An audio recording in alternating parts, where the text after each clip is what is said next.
Kita kembali berbincang bersama dengan Pak Nafan. Ya, Pak Nafan, kalau kita lihat ya pembukaan pada pagi hari ini pemirsa, kalau Anda juga mencermati data RTI terbaru, karena saat ini waktu telah menunjukkan pukul 9:01, artinya pembukaan perdagangan di Bursa Efek Indonesia telah dimulai. IHSG naik 0,82% Pak Nafan.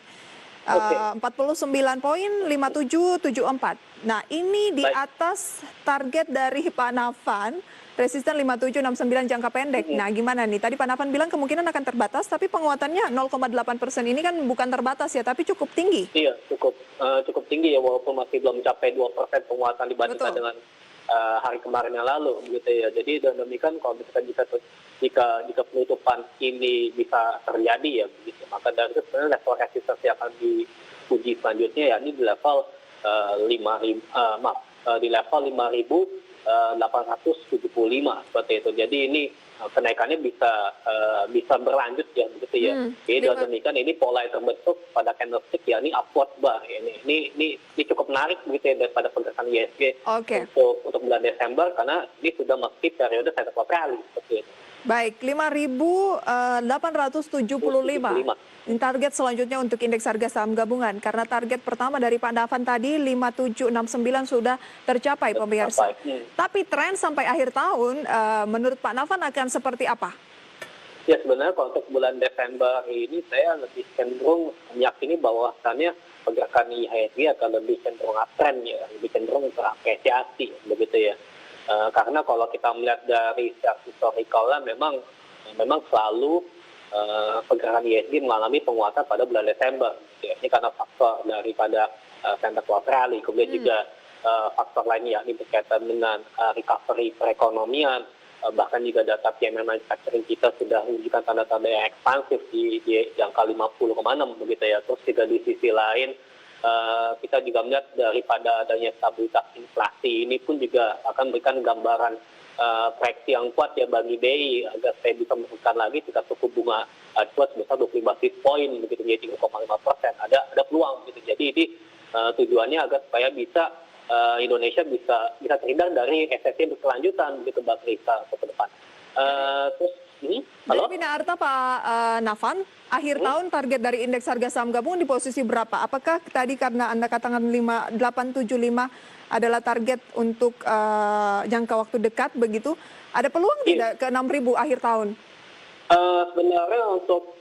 Sebenarnya kalau misalkan kita melihat ya untuk level 5.875 itu merupakan resistensi IHSG selanjutnya gitu ya pada bulan Desember.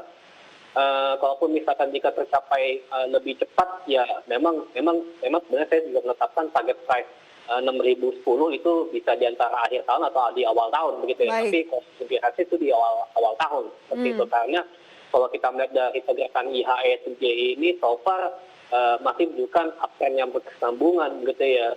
Bahkan secara konsisten berada di atas garis average 20 begitu untuk pergerakan IHSG. Jadi ini uptrendnya masih signifikan. Masih kenaikannya masih tergolong signifikan, ada peluang ke 6.010 bahkan untuk indeks harga saham gabungan. Kita ke update pembukaan pada pagi hari ini pemirsa. GMFI ini mengiringi penguatan dari indeks harga saham gabungan kembali masuk dalam top gainers setelah kemarin mengalami kenaikan yang cukup signifikan dan kemarin naik 31%, dan hari ini GMFI atau Garuda Maintenance AeroAsia pemirsa naik 12,5%. Tadi kita membahas mengenai Toba. Bagaimana dengan GMFI, Pak? Oke, di sini kalau untuk pergerakan harga saham GMFI sebenarnya sudah termasuk yang lebih liquid ya begitu ya dibandingkan dengan Toba. Itu pun juga kalau melihat dari sentimen pada GMFI itu juga beragam ya.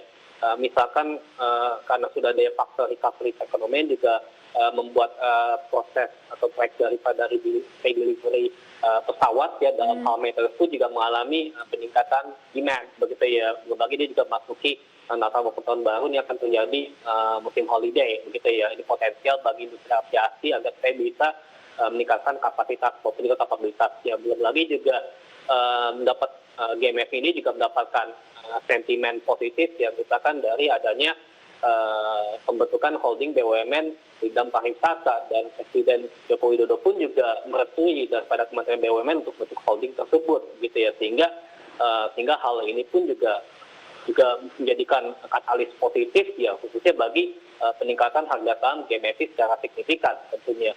Sebenarnya untuk target price dari GMFI di level 131 ya, yang saya tetapkan sebelum itu sudah tercapai sekarang sudah di level 148. Saya berharap bahwasanya GMFI bisa menyentuh ke 175 ya untuk level untuk target price ya, jangka menengah lah ya. Karena kalau kita melihat 175 ini kalau saya ingat itu merupakan harga dari awal tahun ini begitu ya. Oke, 175 adalah target jangka menengah untuk GMFI. Seperti itu. Berarti masih bisa akumulasi beli di level terkini 140. Memang masih pergerakannya masih fluktuatif ya. Tadi sempat turun ke 139, 140. Akumulasi beli, Pak? Ya, sebenarnya kalau untuk strategi GMFI karena terjadi kenaikan yang signifikan, ya saya pikir ini lebih baik menggunakan metode cicil beli ya, begitu ya. Karena sangat fluktuatif, begitu ya. Kita juga harus lihat memang takutnya dikhawatirkan akan terjadi aksi profit taking, tapi kita juga bisa mencermati level support dalam hal untuk melaksanakan averaging down. Untuk minimumnya itu ada di level 129. Untuk level support berikutnya di level 123. Karena kalau kita melihat dari GMFI, yang penting pergerakan harga saham ini sudah di atas, sudah melampaui daripada garis moving average 200, di mana artinya GMFI sudah uptrend ini ya. GMFI sudah uptrend gitu. Jadi sudah uptrend ya. Strategi ya, cicil beli bisa dilakukan. Cicil beli sampai dengan 129. Ya, itu supportnya ya, begitu. Oke. Kita tinggalkan GFMI, kita beralih ke saham pilihan dari Pak Nafan hari ini. Saham pilihannya ada beberapa begitu ya. Dan yang pertama pemirsa kita akan bahas adalah saham pilihan yaitu CTRA, Gudang Garam, Pegas, dan Tins. Kita ke CTRA terlebih dahulu. Apa yang menarik dari CTRA sehingga Bina Arta khususnya Pak Nafan merekomendasikan akumulasi buy CTRA? Ya memang kalau kita sih bahwasannya CTRA ini pun juga ini ya dapatkan katalis positif dari adanya perpanjangan aktualan tanah begitu ya selama 90 tahun gitu. Jadi terhadap pembangunan apartemen tentunya ini sentimen positif bagi CTR ke depan gitu. Sementara ini juga kalau secara analisis teknikal pun juga CTR sudah menguji garis moving average 20. Jadi TOG bisa akumulasi beli di current price gitu untuk CTR. Support itu di level 865 hingga 810, sementara target price yang tetap di level 930 hingga 1050 Mbak Prita. Oke, support di 875 bukan sampai 905 ya Pak ya? Itu area akumulasi beli ya. Oke. Support level 865 dan 810. Baik, resistennya di 930 sampai 150. Ya, 1050. Baik, itu dia rekomendasinya untuk CTRA, akumulasi beli, dan saham-saham pilihan lainnya kita akan bahas di segmen selanjutnya, tapi kita harus jeda dulu, pemirsa. Kami akan segera kembali.